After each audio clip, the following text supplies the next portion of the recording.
Hello and welcome to Frags and Beer Radio Live. This is our third episode. I'm your host, Xamot, also known as Trevor on social media and other platforms. And my dog, getting right garbage. Sorry about that. Checking this out. My dog walks up, gets right in the garbage can under my desk to pull out a napkin or something. What a little jerk. Anyway, so this is our show. This is a return of a show that we used to do. I used to do with Russell Michaels, and I wanted to do something a little different format, more solo, talk to you guys about different geek things and comic books and what I'm reading for the week and things that I'm watching for the week. And hopefully you guys find the show interesting. Like I said, this is our third episode. Last couple, I've had a lot of fun. Hopefully you guys have too. And this is sort of my way of venting the topic, or actually sharing some positive topics, not so much of venting. Like I've said before, I saw a discussion between Peter Samedi of Alternate Comics and Captain Frugal, whose YouTube channel you can find out there, and they talked about the best thing that we can do for the things that we like, comic books and movies and video games and all that, is to share the positive aspects of them, share the things that we enjoy, rather than spend so much time ranting and raving about the things that we don't like. So that's why I wanted to do this show. I wanted to sort of share more of the positive aspects of our geek culture and the things that I'm doing. So maybe you'll find something interesting that you'll like too. Before I get too far, I have decided that, okay, so I've got two books. If you guys haven't been following me on Twitter, Facebook or whatever, I have two books out: short story collection, When Heroes Rise, and my sort of near future dystopian Embers of Liberty. I'm going to be doing a giveaway, signed copy of each, physical copy. I will be announcing that on Twitter soon. Pardon me, I'm getting dry all of a sudden. So stay tuned there. If you don't follow me on Twitter already, it's at TJ Bierschbach. If you're watching YouTube, it's in the video description. You can find it there. Once I decide how I'm going to do the giveaway, I will announce it. I just have it. I don't know if I'm going to do it with the people retweeting the post or liking it, or I don't know. Yeah, once I decide that, I'll post it. We'll get it figured out. Keep in mind, I will need to be able to send you the physical copies. So if you want to remain private, you don't want to give out your address to anybody, I understand that. If you have a PO box, that'd be cool. If you want me to send it somewhere else, I could do that too. But mainly, I will need somewhere to send it. So if you want to win, I'll need to be able to send you the books, because I'm going to send you signed physical copies. So keep that in mind, because I know I have a lot of followers out there on Twitter, a lot of people that I interact with that prefer their anonymity. I completely understand that. I'm obviously not going to use your information for anything. It's going to be just to send you these books. So anyway, let's get started on the show. I did say that we were going to talk about, tonight we're going to talk about two headsets that I purchased recently to replace my old. So I had an old set of Cooler Master Storm Cirrus 5.1 gaming headset. Loved them. They were very durable. They lasted me a lot of years. They'd fallen off my desk. I'd knocked them down. I'd yanked the cords out, kicking them with my feet. Like, this was a beefy headset that really stood the test of time. I think I picked it up on Amazon so many years ago for like $80 or something. The price went up after that. Loved it. Wonderful headset. Then I go looking for a new one, because the plastic in the headband, as plastic does over time, it starts losing its flexibility. It gets harder, and it starts cracking as you're taking them on and off and on and off. And so I started looking for a new headset. Was very disappointed to find out that the true 5.1 or 7.1 surround sound headsets are no longer affordable. When they first came out, which is weird, because usually when technology first comes out, it's very expensive, and the longer it's out, the cheaper it gets. Now, it seemed like with True 5.1, and what I mean by that, you guys may not know the difference. A true 5.1 or 7.1 surround sound headset will actually have individual speaker drivers for the different channels in the ear cup, not just one speaker, but in the case of 5.1, you're going to have 5 speakers in each ear cup. 7, you're going to have 7 speakers in each ear cup. And it actually works like a surround sound stereo system in your house, where each speaker actually pumps out the right tone at the right time to give you the the feeling that the sound is coming from the correct direction. Despite what you read on forums, I've used them. They work. 5.1, true 5.1 surround sound, true 7.1 surround sound is distinctly distinguishable from emulated surround sound.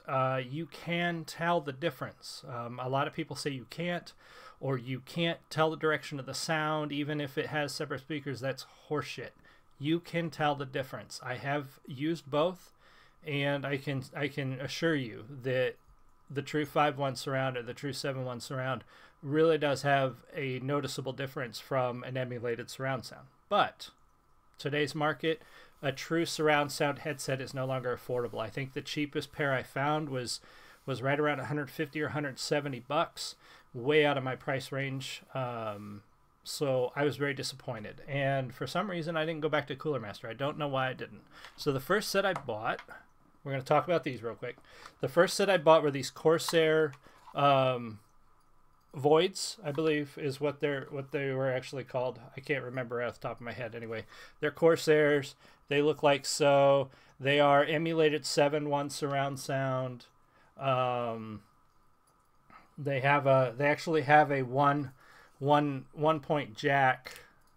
Pull that off.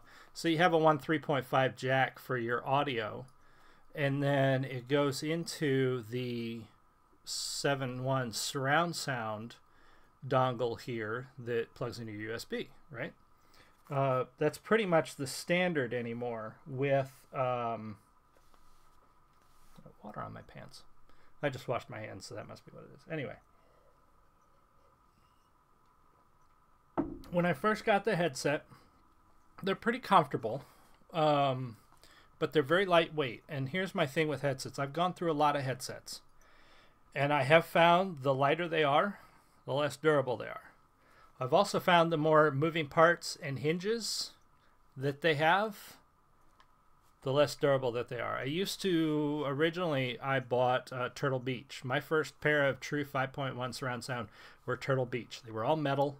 The headband, the ear cups, everything was metal. They were heavy. They sounded fantastic, and they were durable as hell. I dropped them on tile off of my desk. Nothing. Those went bad for after a few years with a bad wire in the ear cup, and I got another pair of Turtle Beaches that were designed to fold up. They had hinges here and here, and they were designed to fold up so you could put them in a bag and take them to a LAN party or something like that. First time I dropped those on the floor, that hinge shattered. Boom. Headset's ruined. I only had them a couple months. Screw those hinge things. And then when I got these and saw that they could do this, like, what the hell? Why? Why do they do that? I don't care if they lay flat. But anyway, I took these run about I think I paid 70 bucks for them on Amazon. And I have to say they're comfortable. That's about the only thing they got going for them. The sound quality on these is awful. It is like listening to theater through a cardboard tube. It was a very hollow sound. It was a distant sound, if that makes sense. It's almost like, you know that sound when somebody is right close to you, but they're talking to you through a cardboard tube or a plastic tube. That the way it changes the tone of their voice, that's what these sounded like. But I thought, well, I'll just have to get used to them because it's emulated surround sound. It's emulated 7.1. It's not going to be as good as my old Cooler Master Storm Cirrus. I figured I'll get used to it. Eventually, I won't even notice it, right? Well, I'd only had them about a month, and my foot, first of all, more than once, my foot got caught on the cord and yanked the cord out of the dongle, which required me to unplug the sound card to get the computer to re-recognize. So if you yanked your 3.5 jack out of your dongle, and then you plugged it right back in, half the time it wouldn't recognize the headset. I had to unplug this, plug it all back in. Means climbing under my desk every time my foot got caught on the short ass cord and yanked that out. But then I got up one morning and my foot got caught and these got pulled off my desk rather than this getting pulled out of the dongle. They hit the floor. I have carpet, and From that point forward, there's a crackling in the left ear cup. So one fall from my desk onto a carpeted floor, trashed. Not a manufacturer defect. Warranty doesn't cover it. Just wasted $70, right? So I went back to my old Cooler Master Storm Series, as you guys might have seen on a couple streams with the duct tape and everything. And I thought, why did I not go back to Cooler Master? So then I did start looking at Cooler Master. And when I got a couple weeks down the road, got a little more money pulled away, and I need to get these. The only thing the cord is shorter on these. So anyway, got these. So now you can see these have a suspension headband, which is nice because these are heavier. They're heavier because they're metal. This is all metal. The ear cup frames, metal. These plates are hard, like a hard plastic, I think. But inside there is a metal mesh. The ear cups feel more durable. This is a very heavy headset. There's no hinges. There's no twisting. It is just a straight up, over-the-ear headset. They lay down like a normal headset. They go on like a normal headset. They are heavier, and they fit a little tighter. I think eventually the spring will loosen up a little bit on me. They are a little tighter. So if you've got a big melon like I do, they are going to feel kind of tight. But I think that's good for people who don't, because I have a giant head. Not everybody's got a giant head like I do. They will probably fit the average person just fine. They're just a little tight on me. It's because I have a big head. The ear cups, though, are very comfortable. They fit very well over the ear, and they are really good at sound dampening. These Corsairs, not good at sound dampening. I can hardly hear anything. Like if you guys watched one of my last streams, I felt like I was yelling the whole time because I could not hear myself talk except inside my head. I could not hear my voice outside when I was wearing these. The sound card is built into the cord. There is no extra plug. It is literally in line. So there's no yanking the cord out of these. You can't do it. I mean, I'm sure you could tear this apart if you were trying, but I can't accidentally yank the jack out of any kind of dongle because there isn't one. You've got your quick controls here. You've got your mic on and off.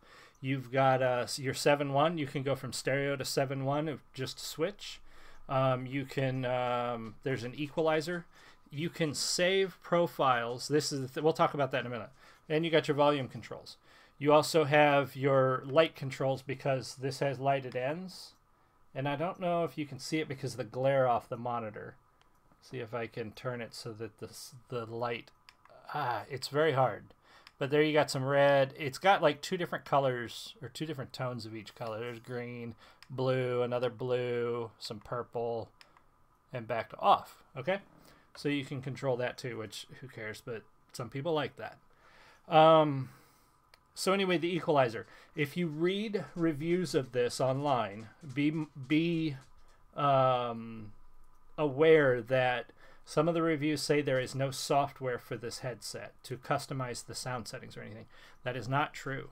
There is in the downloads on the website, on Cooler Master's website, for the MH750s. That's what these are. I forgot to say that. MH750s. And also about in the same price range as these. I think they were about $10 more, but I got them on sale for $70 anyway. So, on the website for the MH750s, there is a downloadable application that you put on, and it's different than a lot of the other sound applications because it's not a full program that's constantly running. It's a little app that pulls up off of your running applications box, and you can save different profiles in it. You can set it, your volume, you set your equalizer, you set all your different things, and you save it. And then, from my understanding, there's a little equalizer button on here that you can switch. By default, it switches from like TV to movie. You have those preset default equalizer settings in most headsets, theater and war room and all of that stuff. That's what this button does. It switches between those different preset audio tones. The sound quality is so much better than those Corsairs. This sounds more like my old 5.1 Corsairs, or Cooler Masters, apologies. These sound fantastic. They're very clear. The bass isn't overpowering. It's just a very nice, clear sounding headset. I love the sound quality in there. The other nice thing about it, if you noticed on my old Cooler Masters, when I was wearing them and when I was streaming, if you go look at any stream, you'll see me pull on the cord a lot, because the volume control, inline volume control on that old set was quite a ways down the cord. It wasn't far enough to touch the floor, so it would hang down and I would feel it. I would feel it pulling on the cord, so I would pull it up into my lap, but then it would slip out of my lap, so I was reaching over to pull it back up. This thing has a clip right there, so I can clip it to my shirt, to my pocket. I can clip it to something on my desk. I can clip it to something to keep this thing from dragging while I'm wearing the headset, which is fantastic. So the cons. It is heavy. If you have trouble with a heavy headset, this may not be the headset for you. If you have a big head like I do, this may not be comfortable for you. Like I said, I think over time I'm going to get a little more flex out of it. It's not that bad now. I think if I wore it for hours and hours on end, it might get uncomfortable. So far, it hasn't been that super uncomfortable. And from what I understand, and I only tested it a little bit, and yeah, the sound quality, so this you notice there's no mic boom. This has called a hidden mic, and I don't know if you can see it, but there's a little hole right, yeah, there, you see that little hole right there? That little hole is the microphone, and it works like it works like your cell phone mic, where you just got a little hole right there, except it doesn't pick up sound as good as your cell phone mic. It doesn't pick up sound very well at all, and from all the reviews I've read, that's one of the biggest cons on this headset is the mic. Now, I use my Snowball mic for everything, gaming, streaming, everything. So that aspect does not bother me. If you do not have a separate mic, this may not be the headset for you. So be mindful. The mic quality is not that great. The sound quality, however, is awesome, especially for the price point. I think the regular price on these is $89.99. I got them for $69.99 on Amazon. It was Prime and everything. I had them in like 2 days. It was fantastic. The other thing they have is you can adjust the bass. This plate here is magnetic. When you pull it off, it changes the bass tone. Actually makes it a little deeper. So far I've left them on. I haven't played with it too much, but it's magnetic, so it's not like snap. It's not something that's going to wear out.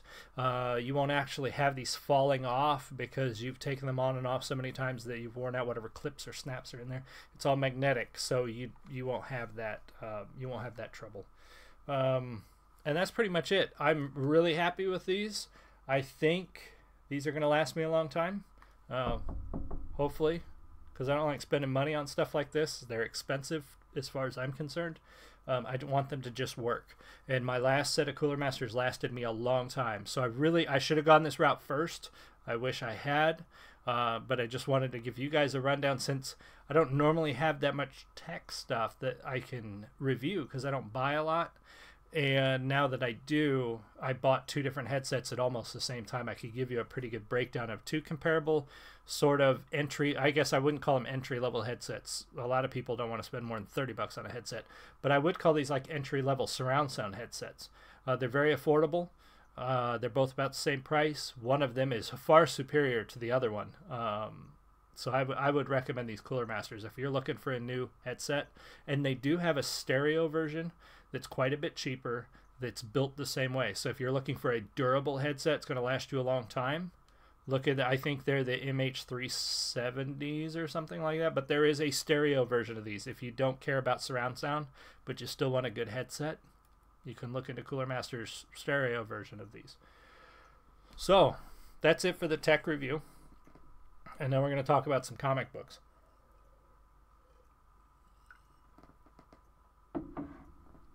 Not a lot of gaming news this week or comic book news this week. I know that I'm trying to think if there's anything major. We got the Spider-Man teaser, which I haven't actually watched yet. I didn't hate the latest Spider-Man movie, but it wasn't one of those Marvel movies that got me so excited that I just can't wait for the next one. It was kind of like Ant-Man. I really liked Ant-Man. I really did enjoy the first one, but when the second one came out, I didn't get the feeling that I have to go see this one. I'll still watch it, of course, and I'll probably still enjoy it, just like I'll probably still enjoy the next Spider-Man movie. But it wasn't one of those where I'm like, ooh, I better get on this teaser and watch it now, and I got to find out the next thing and what's going to happen and all this other stuff. They were good. I just am not as excited about them as I was for Avengers or the Captain America movies or some of the other Marvel films. They just didn't strike me that deeply that I need to see them.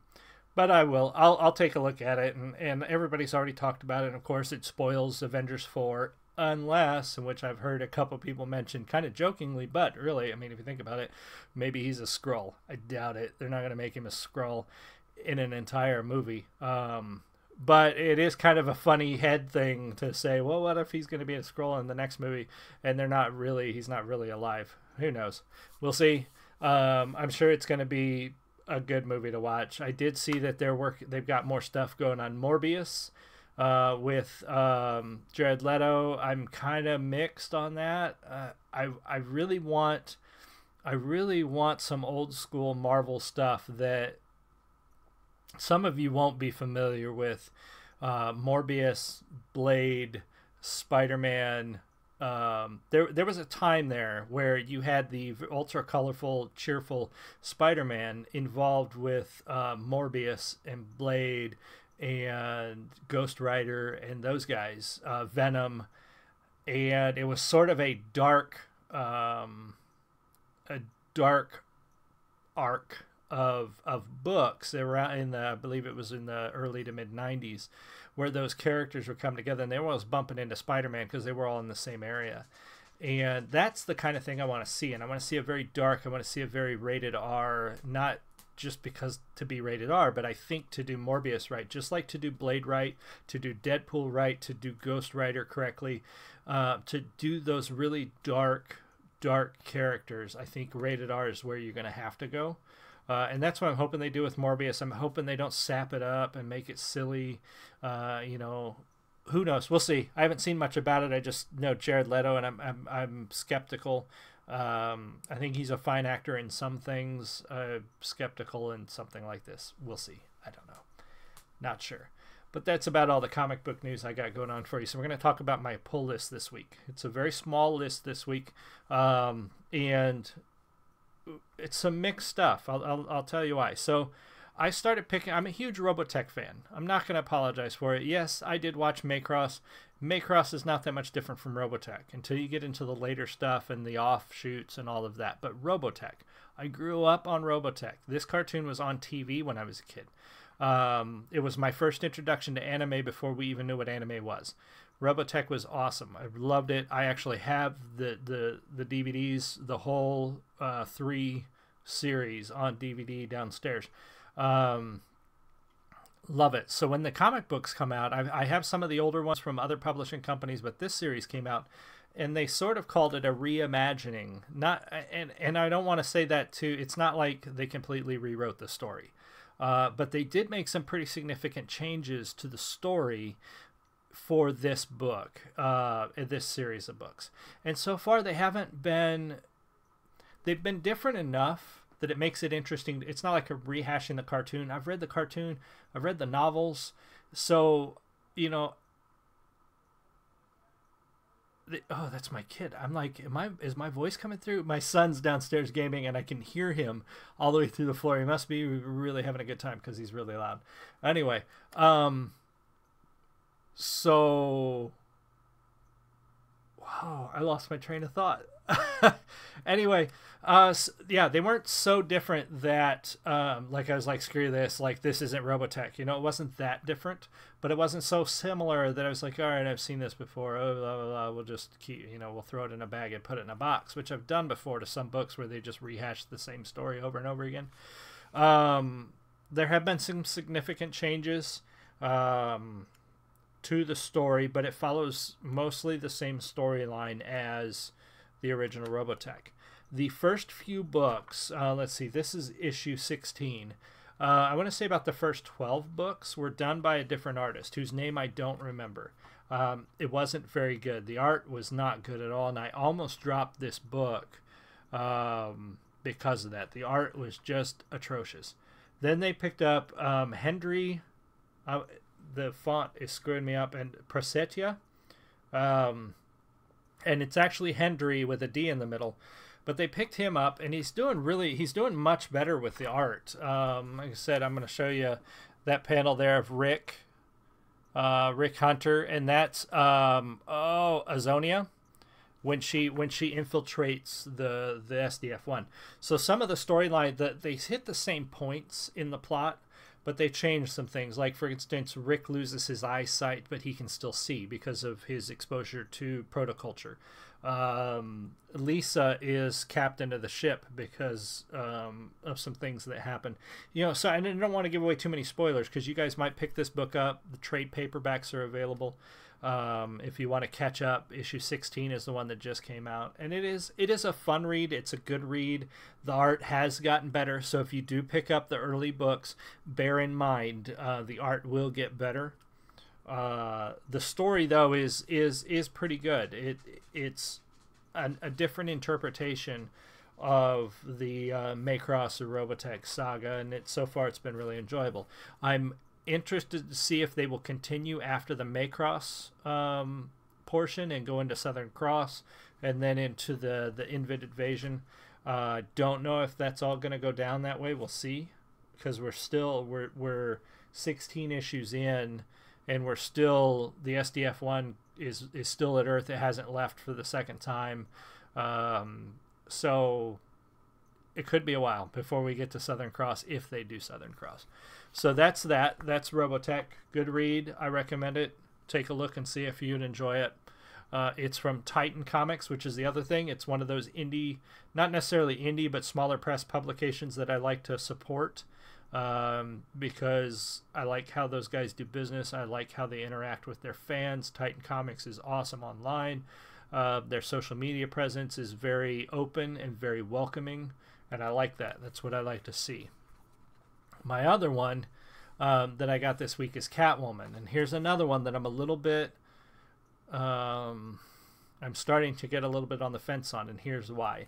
I'm not a DC person, and quite honestly, I could give two shits about Catwoman. I really don't care about the character herself. I don't care what happened to her before, and I don't care what's going to happen to her in the future. I picked up this book because Joelle Jones started writing and drawing it. I love her art. I love her writing. I first discovered her in Lady Killer from, I believe, Dark Horse. Fantastic 6-issue series, and then they did a second 6-issue series. It's drawn and written by Joelle Jones, and then another guy, I know he did some writing on it or some art. I don't know. They shared some work on it. But I love her art style. It's very unique. It's very interesting, especially with Lady Killer is a book set in the 50s about a woman who's a hired assassin, killer for hire, and she her cover is she's a housewife in this very classic 50s atomic household sort of setting. And I described it as let me close the door real quick. So I described Lady Killer as the Dick Van Dyke Show meets like Mission Impossible or the Professional or something like that. And it was a very good book. Ran for, like I said, 2 6-issue runs. Joelle Jones did the art and the writing. Fantastic. I loved it. And then when I heard she was going to be doing Catwoman, I told my guy I need to get that. And she did do the art and the writing up until issue 7. She's still doing the writing, which is probably the only reason I will get next week's issue. But they've got, what's the artist's name on it now? Elena Casagrande and Fernando Blanco. Those are the artists on Catwoman now. And they're not bad artists. The art is not bad at all. It really is pretty decent. Let me see if I can find you a good panel that gives you a representation of their art. Find you a good set of panels here.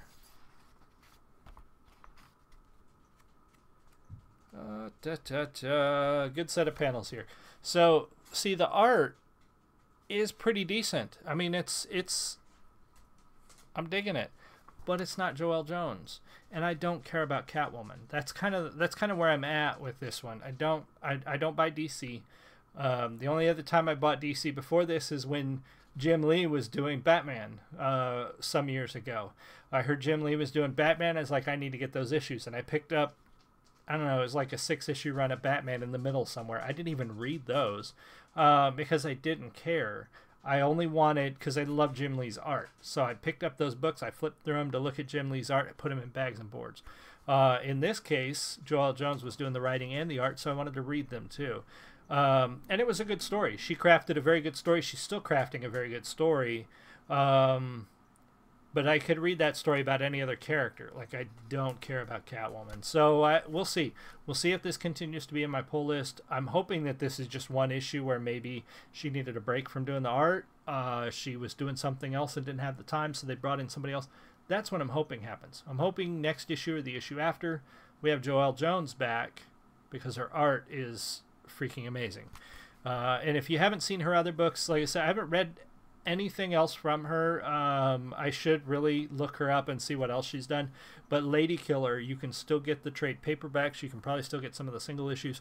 Lady Killer was a really good book. Really enjoyed it. It's a fun read. Oh, dang it. I bumped the volume on my laptop. Sorry about that. All right. And the other book that I've got, the last one that we've got, I haven't read yet because, Isola, this is issue 6. I had my guy pick this up. I saw an advertisement for it in one of the other Image books that I was reading at the time. And the art, actually the advertisement I saw is on the back here. So I saw this advertisement, if you can see that. And the art caught my eye. And I was like, oh, that looks really cool. So I told my guy, pick it up.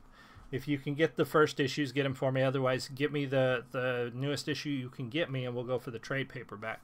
So he got me 6. He's got the trade paperback coming next week.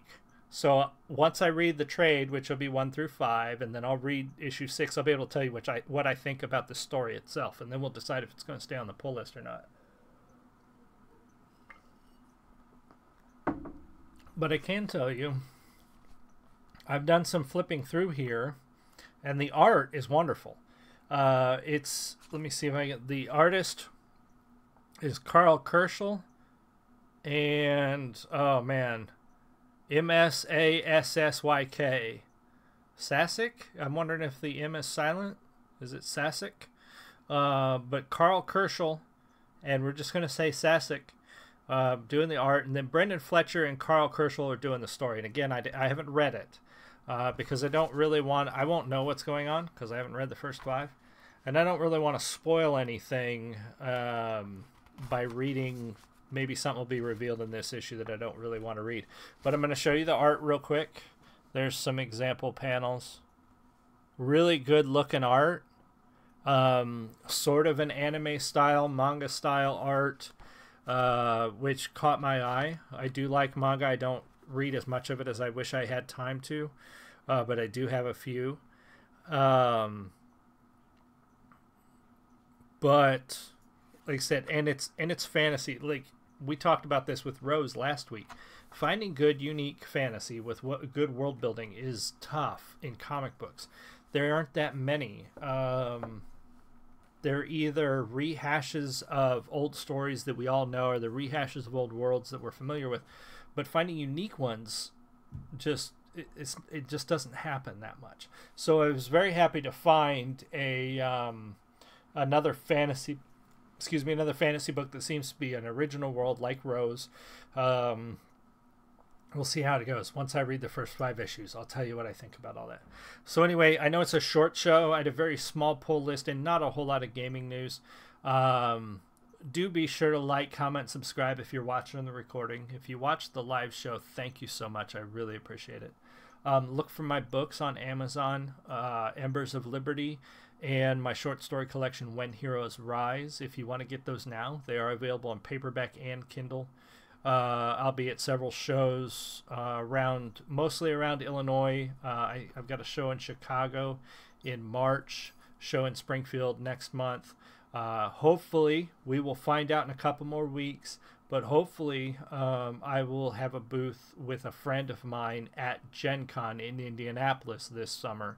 We're still waiting for the vendor registration to open up, and then we have to wait to get approved, and then we'll know. So hopefully I will know in a couple weeks into February. I'll be able to tell you whether we're going to be at Gen Con, because I know not a lot of my followers and viewers are in the area, but hopefully some of you guys are close enough to Gen Con. You might, I mean, 70,000 people go to Gen Con. A few of you are bound to be there. So anyway, thank you so much. I really appreciate it. You guys have a great rest of your day. Tomorrow we will be back 10 a.m. Central with Saturday Randomness. Be playing some more Pathfinder Kingmaker. Back to that. If you missed the latest Living Story for Guild Wars that came out, I played it all last Saturday, so we did an extra long stream just to get the whole thing in. And that was a very emotional sort of holy crap episode. So if you don't want to spoil it, if you're a Guild Wars 2 player and you don't want to spoil the episode, don't watch my stream until you've played it. But if you're not a Guild Wars player and you want to see some really cool story and a really, really what the hell ending, you can watch that episode. You get an idea for the kind of content that Guild Wars puts out, that ArenaNet gives us. Some good stuff, really enjoyable. So anyway, I think that's it. If you guys have any questions or anything else you want to drop in the comments, let me know. You can follow me on Twitter, follow me on Facebook. Tell me what you think. Ask questions. If there's other things you want me to talk about, things that you want to see on the show, let me know. I am going to try to get some guests lined up at some point. Maybe we'll have somebody, you know, chat with us about different things, and we'll see how that goes as well. Haven't really decided. This format's just going to be very freeform, so we're just going to play by the seat of our pants. So anyway, I will see you next time. I will see you tomorrow morning if you show up for that stream. You guys have a great rest of your weekend. Stay warm if you're in the area, because it's going to be crappy. And make sure you root for the Chiefs this Sunday, because they got to be taking down those Patriots. Anyway, I'll see you next time. You guys have a great one. Much love.